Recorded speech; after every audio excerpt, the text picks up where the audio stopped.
ஜீவநீரோடை ஊழியங்கள் வழங்கும் இதயத்திற்கு இன்று ஒரு சிந்தனை. முதல் ஆசீர்வாதம்.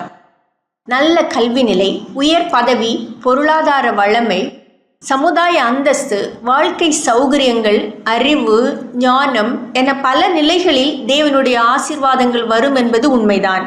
ஆபிரகாமின் செல்வ நிலை, சாலமோனின் ஞானம், தானியேலின் உயர் பதவி, யோபுவின் சௌகரிய நிலைகள் என்று தேவனுடைய ஆசீர்வாதங்களுக்கு பல பக்கங்கள் உண்டு என்பதை தெளிவுபடுத்துகின்றன. எனவே தேவ ஆசீர்வாதம் என்பது ஆவிக்குரிய ரீதியாக உள்ளான மனநிலையில் மட்டுமே உணரப்படுகின்ற ஒன்று என கூறிவிட முடியாது. அதே வேளையில் தேவன் ஒரு மனிதனை எந்த நிலையில் ஆசீர்வதிக்க விரும்பினாலும் முதலாவது அவர் அவனை தம்முடைய பிரசன்னத்தினாலேயே ஆசீர்வதிக்கின்றார். அதாவது மனித இருதயத்தின் முக்கிய தேவை தேவ பிரசன்னம். அந்த தேவ பிரசன்னத்தை தான் தேவன் முதலாவது கொடுக்கின்றார்.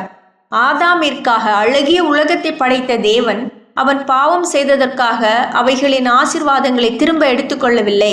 அதே பூமியில் அவன் வாழ்ந்தான். ஆனால் தேவ பிரசன்னத்தை தான் அவன் இழந்தான்.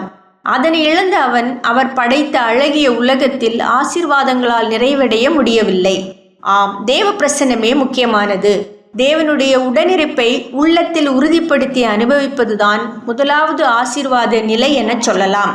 இந்த முதல் பகுதி ஆசீர்வாத நிலையினால் திருப்தி கண்டு கர்த்தர் போதுமானவராய் இருக்கிறார் என்று நிறைவடைந்தவர்கள்தான் பிற ஆசீர்வாதங்களுக்கு தகுதியடைய முடியும்.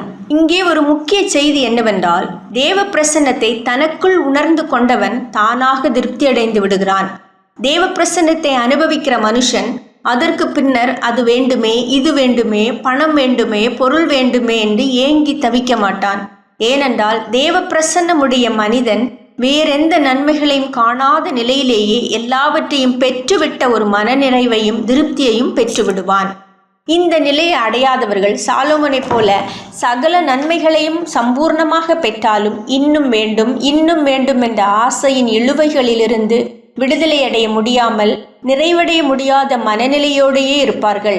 எனவேதான் ஆண்டவராகிய இயேசு கிறிஸ்து முதலாவது தேவனுடைய ராஜ்யத்தை தேடச் சொன்னார். சிந்தனைக்கு, ஒருவனுடைய மகிழ்ச்சியின் எதிரி பெரும்பாலும் வெளியே அல்ல, அவனுக்குள்ளேயே இருக்கின்றான். ஒருவனுடைய மகிழ்ச்சியின் எதிரி பெரும்பாலும் வெளியே அல்ல, அவனுக்குள்ளேயே இருக்கின்றான்.